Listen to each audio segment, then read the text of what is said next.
The blue economy is a very attractive opportunity for investment, but some industries see the ocean as the next frontier to exploit, to repeat the wrongs of the past. People see the ocean as a new source of profit without regard to the costs. And a great example of this is deep sea mining, which hopes to obtain huge amounts of metals from the bottom of the ocean, destroying large areas of the deep sea, which is one of the least studied, most fragile ecosystems on the planet. But propping up the industries of the past is a risky proposition. And when we think about the three main threats affecting the ocean, the first one is too much fishing, overfishing, meaning we are taking fish out of the ocean faster than they can reproduce.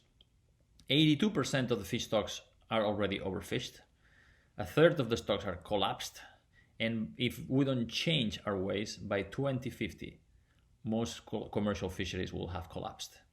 The second big threat is pollution. Everybody talks about plastic pollution, but there are other sources of pollution that we cannot see, like heavy metals and other toxins that come from our coal power plants or activities upstream like industrial agriculture that uses a lot of pesticides and fertilizer. The third big threat to the ocean is global warming, which is turning the ocean warmer and more acidic, which is killing coral reefs around the world and decreasing the productivity of fisheries around the world.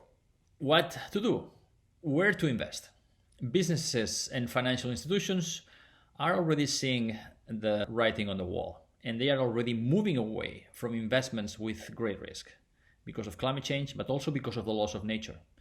Fisheries sector, for example, which has been treating the ocean like a bank account where everybody withdraws but nobody makes a deposit, is a sector in recession with a negative growth.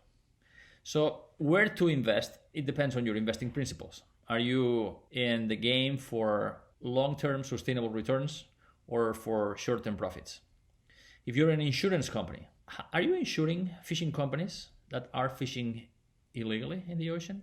Are you insuring or investing in fishing companies that exploit developing countries, reducing food security in these countries and creating regional instability? There are very exciting ocean investment opportunities, but they don't need to be extractive, polluting, or destabilizing.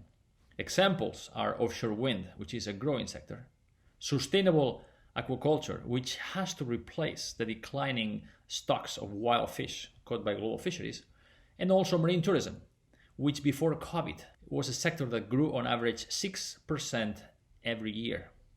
And marine protected areas are a key part of this tourism sector, where for every dollar invested in marine protected areas, nature gives us at least $3 in return. 300% return. That's a pretty good investment, I would say.